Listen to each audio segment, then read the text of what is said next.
Okay, guys, we're going to push this video to probably Edmodo in an attempt to make sure that you have clarification about this adaptation assignment. Obviously, we will have discussed it in class, but we keep trying to write an assignment page for this thing, and it either becomes a monster or it doesn't say enough. So we thought that this might be more beneficial in case you can't be in class on the day that we discuss it, like we haven't been talking about it, or, it is now 2 hours before the deadline and you're freaking out and you're not sure what to do, then Merry Christmas.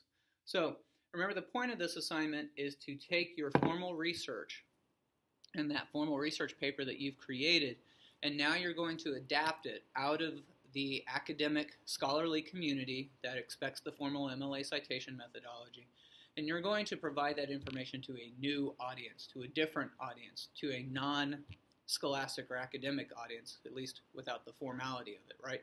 The example I've been giving is that if you're going to try to persuade people that police departments need more money, and you turned in a research paper to us that argues for why police departments are underfunded, you're not going to walk around downtown Edmond passing out a 5-page research paper and expect people to read it. So you'd be better off with a trifold pamphlet that includes a lot of the same logical, statistical argumentation, that includes a lot of the same emotional evidence, but that is far more easily consumed for an audience that is not going to anticipate nor want an academic research paper for their information. And for our classes, we took a look at a pamphlet that was just, randomly ends up in my box about how we're going to go ahead and use the Savannah School of Art and Design and actually be persuasive enough for all teachers, not just art teachers, but all teachers. And so they very easily selected the types of models that they were going to use. They went ahead and selected the font and the actual design of all of that information and condensed it down to a broader array of teachers, not just your actual art teachers or not just your young teachers. So we had to go ahead and knock out a wide array of teachers rather than specialized people that would know the content of what they would be getting into. Yeah, even thinking about the work that we've done with John Oliver this year, it's a perfect example of him taking information that is probably not a news flash to a certain discourse community. So we'll include a link with this video to John Oliver's recent conversation about standardized testing. And the example there is that none of that information is a news flash to teachers, and it's probably not a news flash to you guys since we've talked about it in class so much this year. But and we would be interested as teachers in the formal research, the statistical information about why exams don't tell us what we argue they tell us, whether or not they're relevant, college admissions, all those sorts of things. Whereas the common person who has kids in school but does not have a degree in education or is not teaching in an institution, all of that research would be overwhelming and they might not understand all of the jargon of it. So John Oliver, particularly with infusion of humor, is going to take that information and package it in a way that is more accessible, but nonetheless equally persuasive.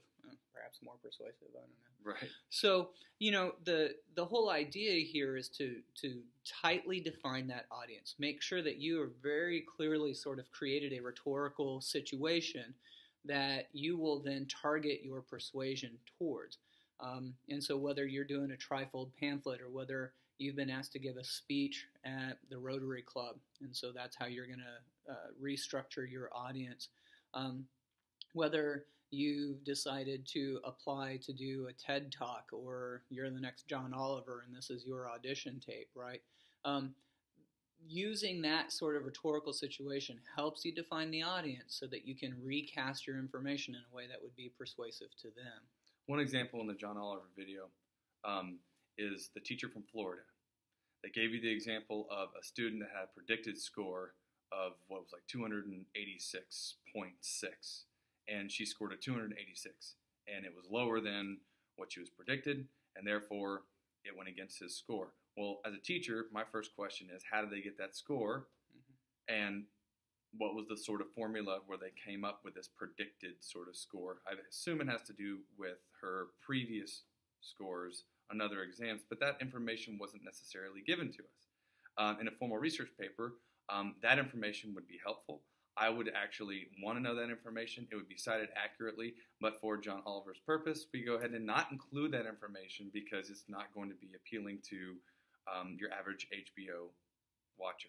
Well, no, and the emotional appeal of, hey, this is unfair. This student can't accomplish, even though she got a perfect score, she can't accomplish the predicted score, and so this somehow penalizes the teacher.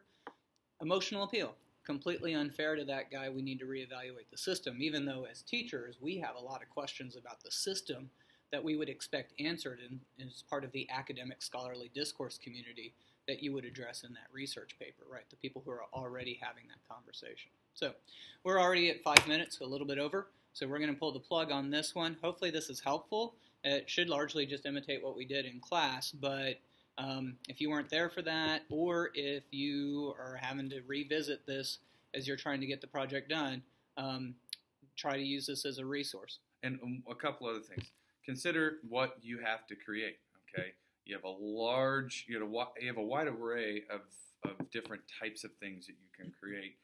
Obviously, we're doing this as a YouTube video, one, because we want to make sure you guys kind of see us, hear us, and not actually just sit there and read some sort of assignment sheet, which you have a lot of sort of questions over. We could answer those, but we want you to make sure that you come up with that scenario, and we should be able to see that scenario just by looking at what you've created. We should be able to see that this is obviously for this type of audience. And when questioned about it, you should be able to explain that this is the particular group or scenario that you came up with to create whatever it is.